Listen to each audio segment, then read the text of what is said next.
Hello everyone, welcome to Hindi literature में धानागरी channel पर। यदि आप हमारे चैनल पर नए हैं तो चैनल को सब्सक्राइब करें। और आपको यदि कोई भी डाउट हो, एग्जाम से लेकर हो या फिर आपको वीडियो से लेकर हो, कहानी से लेकर हो, या कुछ भी डाउट हो, आप या तो टेलीग्राम पर करें, मैसेज करें, या फिर आप कमेंट बॉक्स में कमेंट करें, अपने डाउट पूछें। और जो भी मैं आपको पढ़ा रही हूँ उसका फीडबैक जरूर दें, तभी तो मेरे को मालूम होगा कि आप क्या चाहते हैं या कैसा लगता है आपको। उसी टाइप की आपके लिए वीडियो आया करेंगे। तो कल हमने पार्ट वन में, परिंदे कहानी के पार्ट वन में क्या देखा था? पात्रों के बारे में देखा, इस कहानी की विषय वस्तु देखी, मेन मेन मतलब जितने भी इसमें इसकी विशेषताएं, मेन पॉइंट थे। जैसे कि मैंने कल वीडियो में दिखाया था कि नामवर सिंह के दो कथन मिलते हैं, इस टाइप के, तो वो सारे की पॉइंट्स मैंने कल कराए थे और थोड़ी सी कहानी पढ़ी। आज पार्ट टू में हम कहानी पढ़ेंगे केवल। चलते हैं पेज नंबर 7 पर। तो कॉपी और पेन जरूर लेके बैठे, जो इम्पोर्टेंट पॉइंट्स बताए जाएंगे उन्हें जरूर नोट डाउन करते चले। अब चलते हैं हम अपनी कहानी पर, लाइन बाय लाइन पढ़ते हैं। तो चलिए देखते हैं। मृत्यु हो गई, लेकिन इस संबंध में निश्चित रूप से कुछ कहा नहीं जा सकता, क्योंकि डॉक्टर स्वयं कभी अपनी पत्नी की चर्चा नहीं करते। बातों के दौरान डॉक्टर अक्सर कहा करते हैं या कहा करते थे, मरने से पहले मैं एक दफा बर्मा जरूर जाऊंगा। तो ये बहुत इंपॉर्टेंट कथन है। इसमें से दो क्वेश्चन निकल सकते हैं। एक तो ये कि डॉक्टर मुखर्जी, मतलब डॉक्टर जो थे, वो कहाँ जाने की बात करते थे मरने से पहले, तो वो है बर्मा। एक क्वेश्चन ये पूछा जा सकता है कि कौन या किस पात्र का ये कथन है कि मरने से पहले मैं एक दफा बर्मा जरूर जाऊंगा। तो इस दृश्य से देखे तो ये इम्पोर्टेंट क्वेश्चन है। अब चलते अपनी नेक्स्ट लाइन पर। और तब एक क्षण के लिए उनकी आंखों में एक नमी सी छा जाती। लतिका चाहने पर भी उनसे कुछ पूछ नहीं पाती। उसे लगता कि डॉक्टर नहीं चाहते कि कोई उनके अतीत के बारे में पूछे, या अतीत के संबंध में उनसे कोई कुछ भी पूछे या सहानुभूति दिखलाए। दूसरे ही क्षण अपनी गंभीरता को दूर ठेलते हुए वह हंस पड़ते, एक सूखी बुझी हुई हंसी। होम सिकनेस ही एक ऐसी बीमारी है जिसका इलाज किसी डॉक्टर के पास नहीं है। छत पर छत पर मेज कुर्सियां डाल दी गई और भीतर कमरे में परकोलेटर में कॉफी का पानी चढ़ा दिया गया। सुना है अगले 2-3 वर्षों में यहाँ पर बिजली का इंतजाम हो जाएगा, डॉक्टर ने स्प्रिट लैंप जलाते हुए कहा। यह बात तो पिछले 10 सालों से सुनने में आ रही है। अंग्रेजों ने कभी कोई लंबी चौड़ी स्कीम बनाई थी, पता नहीं उसका क्या हुआ, ह्यूबर्ट ने कहा। वह आराम कुर्सी पर लेटा हुआ बाहर लॉन की ओर देख रहा था। लतिका कमरे से 2 मोमबत्तियां ले आई। मेज के दोनों सिरों पर टिकाकर उन्हें जला दिया गया। छत का अंधेरा मोमबत्ती की फीकी रोशनी के इर्द गिर्द सिमटने लगा। एक घनी नीरवता चारों ओर घिरने लगी। हवा में चीड़ के वृक्षों की साए साए दूर तक फैली, पहाड़ियों और पाटियों में सीटियों की गूंज सी छोड़ती जा रही थी। इस बार शायद बर्फ जल्दी गिरेगी। अभी से हवा में एक सर्द खुशकी सी महसूस होने लगी है। डॉक्टर का सिगार अंधेरे में लाल बिंदी सा चमक रहा था। पता नहीं मिस वुड को स्पेशल सर्विस का गौरव धंधा क्यों पसंद आता है। किसको? मिस वुड को। छुट्टियों में घर जाने से पहले क्या यह जरूरी है कि लड़कियां फादर एलमंड का सरमन सुने? ह्यूबर्ट ने कहा। ध्यान रखना, ये पॉइंट किसने कहा था कि क्या यह जरूरी है कि लड़कियां फादर एलमंड का सरमन सुने? किसने? ह्यूबर्ट ने। ठीक है, ह्यूबर्ट ने कहा ये। डॉक्टर को फादर एलमंड एक आंख नहीं सुहाते थे। लतिका कुर्सी पर आगे झुककर प्याले में कॉफी उड़ेलने लगी। हर साल स्कूल बंद होने के दिन यही 2 प्रोग्राम होते हैं। चैपल में स्पेशल सर्विस और उसके बाद दिन में पिकनिक। कौन से? एक तो चैपल में स्पेशल सर्विस, एक ये, और दूसरा दिन में पिकनिक। लतिका को पहला साल याद आया जब डॉक्टर के संग पिकनिक के बाद वह क्लब गई। डॉक्टर बार में बैठे थे। बार रूम कुमाऊं रेजिमेंट के अफसरों से भरा हुआ था। कुछ देर तक बिलियर्ड खेल देखने के बाद, कौन सा खेल? बिलियर्ड का खेल होएगा कोई, गूगल पे सर्च करके देखना। बिलियर्ड का खेल देखने के बाद जब वह वापस बार की ओर आ रहे थे, तब उसने दाईं ओर क्लब की लाइब्रेरी में देखा, मगर उसी समय डॉक्टर मुखर्जी पीछे से आ गए थे। मस लतिका, यह मेजर गिरीश नेगी है। बिलियर्ड रूम से आते हुए हंसी ठाकों के बीच वह नाम दब सा गया। मतलब उसने मजाक में कहा था कि देखो ये मेजर गिरीश है, तो ये पर किसी ने बात सुनी नहीं, ये हंसी ठाके बात गपशप चल रहे थे, उसमें ये नाम दब सा गया। वह किसी किताब के बीच में उंगली रखकर लाइब्रेरी की खिड़की से बाहर देख रहा था। हेलो डॉक्टर, वह पीछे मुड़ा।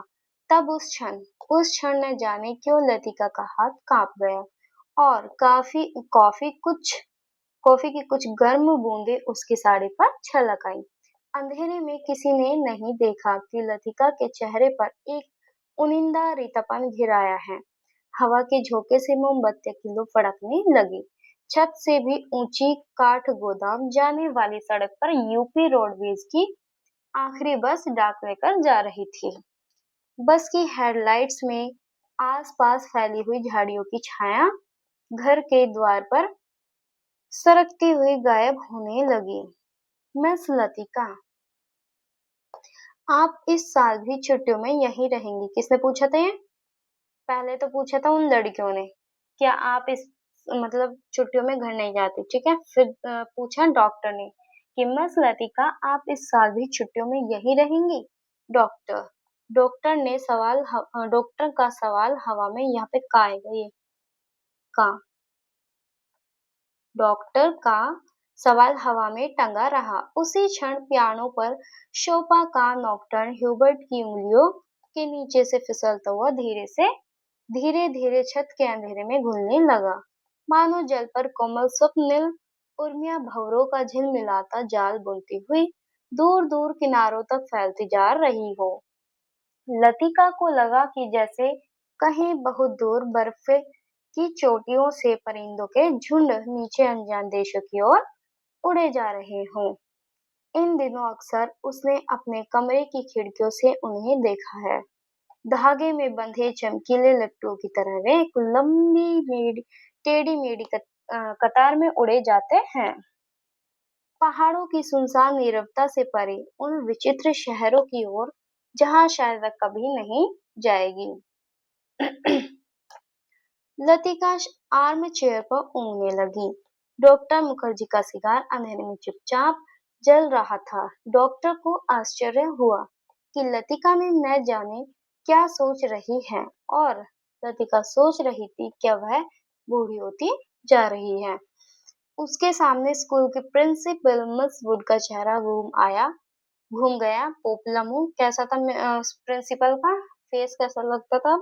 पोपला मुंह, आंखों के नीचे झूलती हुई मांस की थैलियां, जरा जरा सी बात पर चिढ़ जाना, कर्कश आवाज में चीखना, सब उसे ओल्ड मेड कहकर पुकारते हैं। किसको? मिस वुड को। ये भी ध्यान रखना, किसे ओल्ड मेड कहकर पुकारते थे? मिस वुड को। कुछ वर्षों के बाद वह भी हूबहू वैसी ही बन जाएगी। कौन सोच रही है ऐसा? लतिका ये सोच रही है कि मैं भी कुछ समय बाद ऐसी ही बन जाऊंगी, ठीक है। लतिका के समूचे शरीर में झुरझुरी सी दौड़ गई, मानो अनजाने में उसने किसी ग्लेज वस्तु को छू लिया हो। उसे याद आया कुछ महीने पहले अचानक उसे ह्यूबर्ट का प्रेम पत्र मिला था। तो क्वेश्चन पूछा भी जा सकता है कि लतिका को किसका प्रेम पत्र मिला? तो ह्यूबर्ट का। भावुक याचना से भरा हुआ पत्र। जिसमें उसने न जाने क्या कुछ लिखा था, जो कभी उसकी समझ में नहीं आया। उसे ह्यूबर्ट की इस बचकाना सॉरी बचकाना हरकत पर हंसी आई थी, किंतु भीतर ही भीतर प्रसन्नता भी हुई थी। उसकी उम्र अभी बीती नहीं है। अब भी वह दूसरों को अपनी ओर आकर्षित कर सकती है। कौन? लतिका। ह्यूबर्ट का पत्र पढ़कर उसे क्रोध नहीं आया, आई थी केवल ममता। वह चाहती तो उसकी गलतफहमी को दूर करने में उसे देर न लगती, किंतु कोई शक्ति उसे रोके रहती है। उसके कारण अपने पर विश्वास रहता है। अपने सुख का भ्रम मानो ह्यूबर्ट की गलतफहमी से जुड़ा है। ह्यूबर्ट ही क्यों? ह्यूबर्ट ही क्यों? वह क्या किसी को चाह सकेगी? उस अनुभूति के संग जो अब नहीं रही, जो छाया सी उस पर मंडराती है, न स्वयं मिटती है न उसे मुक्ति दे पाती है। उसे लगा जैसे बादलों का झुरमुट फिर उसके मस्तिष्क पर धीरे धीरे छाने लगा। ये धीरे धीरे है भाई, धीरे धीरे छाने लगा। उसकी टांगे फिर निर्जीव शिथिल सी हो गई। वह झटके से उठ खड़ी हुई। डॉक्टर, डॉक्टर माफ करना, मुझे थकान सी लग रही है। बिना वाक्य पूरे किए ही वह चली गई। कुछ देर तक टेरेस पर निस्तब्धता छाई रही। मोमबत्तियां बुझने लगी थी। डॉक्टर मुखर्जी ने सिगार का नया कश लिया। सब लड़कियां एक जैसी होती हैं, बेवकूफ और सेंटिमेंटल। कैसे? बेवकूफ और सेंटिमेंटल। ह्यूबर्ट, उंगलियों का दबाव पियानो पर ढीला पड़ता गया। अंतिम सुरों की झिझकी ओहो अंतिम अंतिम सुरों की झिझकी सी गूंज कुछ क्षणों तक हवा में तिरती रही। डॉक्टर, आपको मालूम है, मिस लतिका का व्यवहार पिछले कुछ अरसे से अजीब सा लगता है। ह्यूबर्ट के स्वर में लापरवाही का भाव था। वह नहीं चाहता था कि डॉक्टर को लतिका के प्रति उसकी भावनाओं का आभास मात्र भी मिल सके। जिस कोमल अनुभूति को वह इतने समय से संजोता आया है, डॉक्टर उसे हंसी के एक ठाके में उपहासास्पद बना देगा। क्या तुम इसे नियति में विश्वास करते हो? ह्यूबर्ट, डॉक्टर ने कहा, ये पंक्ति बहुत इम्पोर्टेंट है। एक तो इसलिए इम्पोर्टेंट है क्योंकि ये इसी कहानी में 2 बार आ चुकी है, ठीक है? तो भाई ये नोट डाउन कर लेना। ह्यूबर्ट दम रोके प्रतीक्षा करता रहा। वह जानता था कि कोई भी बात कहने से पहले डॉक्टर को फिलॉसफाइज करने की आदत थी। डॉक्टर जंगले से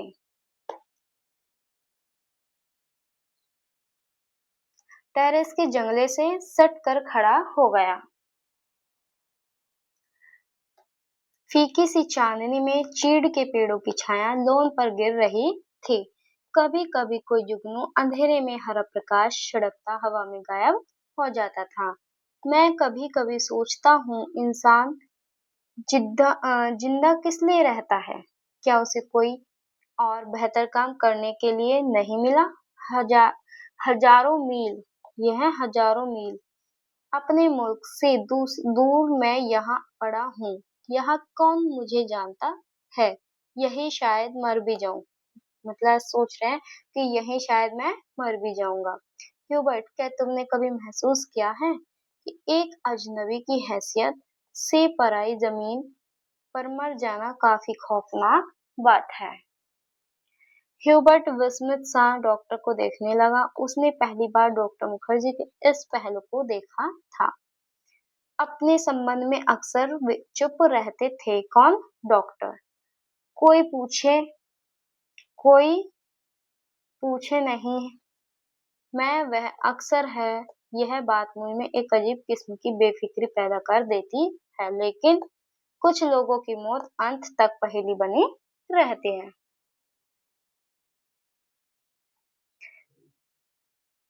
शायद वे जिंदगी से बहुत उम्मीद लगाते थे। उसे ट्रेजिक भी नहीं कहा जा सकता? क्यों आखिरी दम तक उन्हें मरने का एहसास नहीं होता? डॉक्टर, आप किसका जिक्र कर रहे हैं? ह्यूबर्ट ने परेशान होकर पूछा। डॉक्टर कुछ देर तक चुपचाप सिगार पीता रहा, फिर मुड़कर वह मोमबत्तियों की बुझती हुई लो को देखने लगा। तुम्हें मालूम है, किसी समय लतिका बिला नागा क्लब जाया करती थी। कहाँ? बिला नागा क्लब जाया करती थी। ग्रीश नेगी से उसका परिचय वहीं हुआ था। कश्मीर जाने से, एक कश्मीर का भी जिक्र आया, ये भी नोट डाउन कर लेना। कश्मीर जाने से एक रात पहले उसने मुझे सब कुछ बता दिया था। मैं जब तक लतिका से उस मुलाकात के बारे में कुछ नहीं कह सका हूँ, किंतु उस रात कौन जानता था कि वह वापस नहीं लौटेगा। और अब क्या फर्क पड़ता है? Let the dead die. Doctor की सूखी सर्व हंसी में खोखली सी शून्यता भरी थी। कौन? ग्रीश नेगी कुमाऊं रेजिमेंट में कैप्टन था। ग्रीश नेगी क्या करता था? कहाँ थे? कुमाऊं रेजिमेंट में वो कैप्टन था।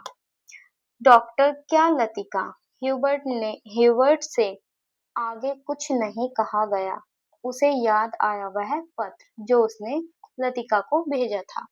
कितना अर्थहीन और उपहासास्पद, जैसे उसका एक एक शब्द उसके दिल को कचोट रहा हो। उसने धीरे धीरे से पियानो पर सिर टिका लिया। क्यों? मतलब मुखर्जी को क्यों लग रहा था ऐसा? ह्यूबर्ट को क्यों लग रहा था ऐसा? क्योंकि उसने पत्र दिया, उसे ग्रीश नेगी के बारे में पता नहीं था। जैसे ही अब उसे डॉक्टर मुखर्जी जो है ह्यूबर्ट को बता रहे हैं उसके बारे में, तो उसे अपना ऐसे ऐसे पत्र याद आता जा रहा है, और उसे अब उसका जो उसने पत्र में लिखा था वही शब्द उसे बिल्कुल तीर समान लग रहे हैं, कचोट रहे हैं एकदम वो उसके दिल को। तो वो सोच रहा है अब कि भाई मैंने क्यों लिखा, जब भाई लतिका ग्रीश नेगी को चाहती थी, तो इसलिए उसे दुख हो रहा है ह्यूबर्ट को। उसने धीरे से पियानो पर सिर टिका लिया। लतिका ने उसे क्यों नहीं बताया? अब ह्यूबर्ट सोच रहा है कि लतिका ने मुझे ग्रीश नेगी के बारे में क्यों नहीं बताया। क्या वह इसके योग्य भी नहीं था? लतिका, वह तो बच्ची है, पागल मरने वाले के संग खुद थोड़े ही मारा जाता है। कुछ देर चुपचाप रहकर कुछ देर चुपचाप रहकर डॉक्टर ने अपने प्रश्न को फिर दोहराया। लेकिन ह्यूबर्ट, क्या तुम नियति पर विश्वास करते हो? ये वाला कथन जो है ये दोबारा आया है, तो इसलिए अपने आप में ये आप कहते हो ना कि हमें कैसे पता चलेगा इम्पोर्टेंट कौन सा है, तो ऐसे पता चलता है। ये 2 बार आ चुका है इस कहानी में, तो ये और ज्यादा अपने आप में खास हो जाता है। हवा के हल्के झोंके से मोमबत्ती एक बार प्रज्वलित होकर बुझ गई। टेरेस पर ह्यूबर्ट और डॉक्टर अंधेरे में एक दूसरे का चेहरा नहीं देख पा रहे थे, फिर भी वे एक दूसरे की ओर देख रहे थे। कॉन्वेंट स्कूल से कुछ दूर मैदानों में बहते पहाड़ी नालों का स्वर आ रहा था। अब बहुत देर बाद कुमाऊं रेजिमेंट सेंटर का बिगुल सुनाई दिया, तो ह्यूबर्ट हड़बड़ाकर खड़ा हो गया। अच्छा, चलता हूँ doctor. Good night. Good night Hubert. मुझे माफ करना, मैं सिगार खत्म करके उठूंगा। सुबह बदली छाई थी। बदली मतलब बादल। लतिका के खिड़की खोलते ही धुंध का गुब्बार सा भीतर घुस आया, जैसे रात भर दीवार के सहारे सर्दी में ठिठुरता हुआ वह भीतर आने की प्रतीक्षा कर रहा हो। किसके बारे में कह रही है? जो कोहरा बरसता है उसके बारे में, कि जैसे दरवाजा खोला एकदम वो भीतर घुस गया। वो कह रही है कि जैसे बिल्कुल रात भर बाहर ठिठुरा हो और फिर एकदम से आने की प्रतीक्षा में वो एकदम आ गया हो। स्कूल से ऊपर चैपल जाने वाली सड़क बादलों में छिप गई थी। केवल चैपल का नाम क्रॉस धुंध के पर्दे पर एक दूसरे को काटती हुई पेंसिल की रेखाओं सा दिखाई दे जाता था। चैपल का नाम क्या? क्रॉस। चैपल का नाम क्रॉस धुंध के पर्दे पर वो दिखाई देता था। लतिका ने खिड़की से आंखें हटाई तो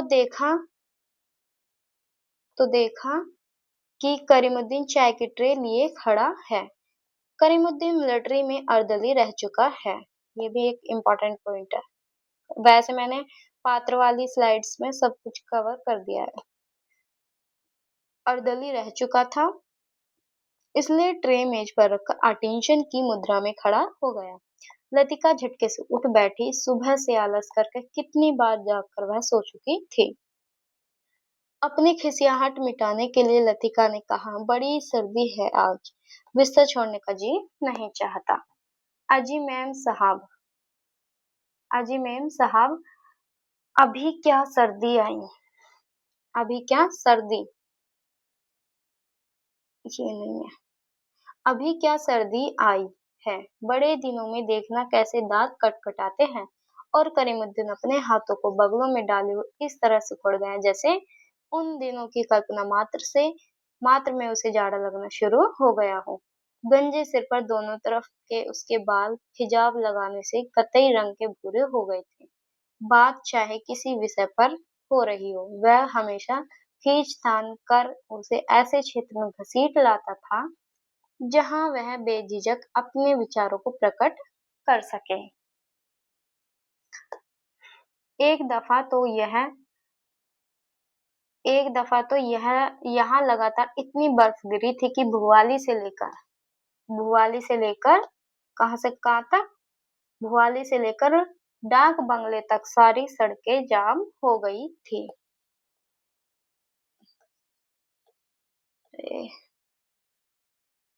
जाम हो गई थी।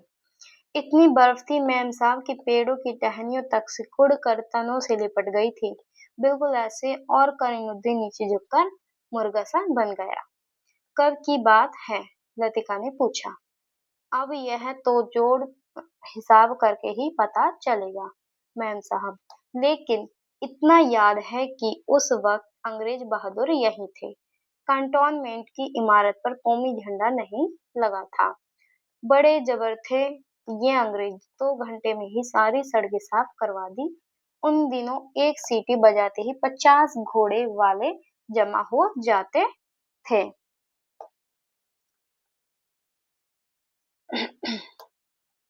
50 घोड़े वाले जमा हो जाते थे। अब तो सारे शेड खाली पड़े हैं। वे लोग अपनी खिदमत भी करवाना जानते थे। अब तो सब उजाड़ हो गया है। करीमुद्दीन उदास भाव से बाहर देखने लगा। करीमुद्दीन उदास भाव से बाहर देखने लगा। आज यह पहली बार नहीं जब लतिका करीमुद्दीन से उन दिनों की बातें सुन रही है जब अंग्रेज बहादुर ने इस स्थान को स्वर्ग बना रखा था। आप छुट्टियों में इस साल भी यहीं रहेंगी मैम साहब? दिखता तो कुछ ऐसा ही है करीमुद्दीन, तुम्हें फिर तंग होना पड़ेगा। क्या कहती हो मैम साहब, आपके रहने से हमारा भी मन लग जाता है, वरना छुट्टियों में तो यहाँ कुत्ते लौटते हैं। किसने कहा थे? करीमुद्दीन। मैंने वैसे भी जो ऐसा लगता है ना कोट कि ये हमारे समझ नहीं आएगा कि ये किसने कहा है, वो मैंने पहले ही लिख दिए हैं। ठीक है, तो आपको ज्यादा डाउट नहीं दिखेंगे इस कहानी में। हम्म तुम जरा मिस्त्री तुम जरा मिस्त्री से कह देना कि इस कमरे की छत की मरम्मत करा दी जाए। पिछले साल बर्फ का पानी दरारों से टपकता रहता था। लतिका को याद आया कि पिछली सर्दियों में जब कभी बर्फ गिरती तो उसे पानी से बचने के लिए रात भर कमरे के कोने में सिमट कर सोना पड़ता था। करीमुद्दीन की चाय करीमुद्दीन चाय की ट्रे उठाता हुआ बोला, ह्यूबर्ट साहब तो शायद कल ही चले जाए। कल रात उनकी तबीयत फिर खराब हो गई। आधी रात के वक्त मुझे जगाने आए थे, कहते थे छाती में तकलीफ है, उन्हें यह मौसम रास नहीं आता। कह रहे थे लड़कियों की बस में वह भी कल ही चले जाएंगे। करीमुद्दीन दरवाजा बंद करके चला गया। लतिका की इच्छा हुई कि वह ह्यूबर्ट के कमरे में जाकर उनकी तबीयत की पूछताछ कर आए। पूछताछ कर आए, किंतु फिर न जाने क्यों स्लीपर पैरों में टंगे रहे और वह खिड़की के बाहर बादलों को उड़ता हुआ देखती रही। ह्यूबर्ट का चेहरा जब उसे देखकर सहमा सा दयनीय हो जाता है, तब लगता है कि वह अपनी मेरी याचना में उसे कोस रहा है, न वह उसकी गलतफहमी को दूर करने का प्रयत्न कर पाती है। न उसे अपनी व्यवस्था की सफाई देने का साहस होता है। उसे लगता है कि इस जाले से बाहर निकलने के लिए वह धागे के जिस सिरे को पकड़ती है वह खुद गांठ बनकर रह जाती है, यानी गांठ बनकर रह जाती है। बाहर बूंदाबांदी होने लगी थी, बाहर बूंदाबांदी होने लगी थी। कमरे की टीन की छत खट खट बोलने लगी। कैसे बोलने लगी भाई, इसे भी नोट डाउन कर लेना। जरूर, जब चक्की की आवाज पूछी जा सकती है तो ये भी पूछा जा सकता है। कमरे की छत की टीन जो थी, मतलब कमरे की जो टीन थी वो किस तरह से बोलने लगी थी? खट खट बोलने लगी। लतिका लतिका पलंग से उठ खड़ी हुई, बिस्तर को तहाकर बिछाया, फिर पैरों में स्लीपरों को घसीटते हुए वह बड़े आईने तक आई। उसके सामने स्टूल पर बैठकर बालों को खोलने लगी, किंतु कुछ देर तक अपने बालों में ही उलझी रही और वह गुमसुम हो शीशे में अपना चेहरा ताकती रही। करीमुद्दीन को यह कहना याद ही नहीं रहा कि धीरे धीरे आग जलाने की लकड़ियां जमा कर लें। इन दिनों सस्ते दामों पर सूखी लकड़ियां मिल जाती हैं। पिछले साल तो कमरा धुएं से भर जाता था, जिसके कारण कपकपाते जाड़े में भी उसे खिड़की खोलकर ही सोना पड़ता था। आईने में लतिका ने अपना चेहरा देखा। आईने में लतिका ने अपना चेहरा देखा, वह मुस्कुरा रही थी। पिछले साल अपने कमरे की सीलन और ठंड से बचने के लिए कभी-कभी वह मिस वुड के खाली कमरे में चोरी चुपके सोने चली जाया करती थी। मिस वुड कमरा बिना आग के भी गर्म हो गर्म रहता था। उनके गदीले सोफे पर लेटते ही आंख लग जाती थी। कमरा छुट्टियों में खाली पड़ा रहता है, किंतु मिस वुड से इतना नहीं होता कि 2 महीने के लिए उसके हवाले कर जाए। हर साल कमरे में ताला ठोक जाती है। देख लो, लतिका कह रही कैसे मिस वुड है। वह तो पिछले साल गुसल खाने में भी भीतर की सांकल देना भूल गई थी, जिसे लतिका चोर दरवाजे के रूप में इस्तेमाल करती थी। पहले साल अकेले में उसे बड़ा डर सा लगता था। छुट्टियों में सारे स्कूल और हॉस्टल के कमरे साए साए करने लगते हैं। डर के मारे जब कभी नींद नहीं आती थी, तब वह करीमुद्दीन को रात में देर तक बातों में उलझाए रखती थी। बातों में जब खोई सी वह सो जाती, तब करीमुद्दीन चुपचाप लैंप बुझाकर चला जाता। कभी कभी बीमारी का बहाना करके वह डॉक्टर को बुलवा भेजती थी और बाद में बहुत जिद करके दूसरे कमरे में उनका बिस्तर लगवा देती। लतिका के कंधे से बालों का गुच्छा निकाला और उसे बाहर फेंकने के लिए वह खिड़की के पास आ खड़ी हुई। बाहर छत की ढलान से बारिश के जल की मोटी सी धार बराबर लोन पर गिर रही थी। मेघाच्छन्न आकाश में सरकते हुए बादलों के पीछे पहाड़ियों के झुंड कभी उभर आते थे, कभी छिप जाते थे, मानो चलती हुई ट्रेन से कोई उन्हें देख रहा हो। लतिका ने खिड़की से सिर बाहर निकाल लिया, हवा के झोंके से उसकी आंखें झिप गई। उसे जितने काम याद आते हैं उतना ही आलस घना होता जाता है। बस की सीटें रिजर्व करवाने के लिए चपरासी को रुपए देने हैं, जो सामान हॉस्टल की लड़कियां पीछे छोड़ जा रही है उन्हें गोदाम में रखवाना होगा। कभी कभी तो छोटी क्लास की लड़कियों के साथ पैकिंग करवाने के काम में भी उसे हाथ बटाना पड़ता था। अब चलो हम इस कहानी को पार्ट 3 में कवर करते हैं। ठीक है, चलते हैं, मिलते हैं नेक्स्ट वीडियो में। तब तक के लिए बाय, टाटा, धन्यवाद।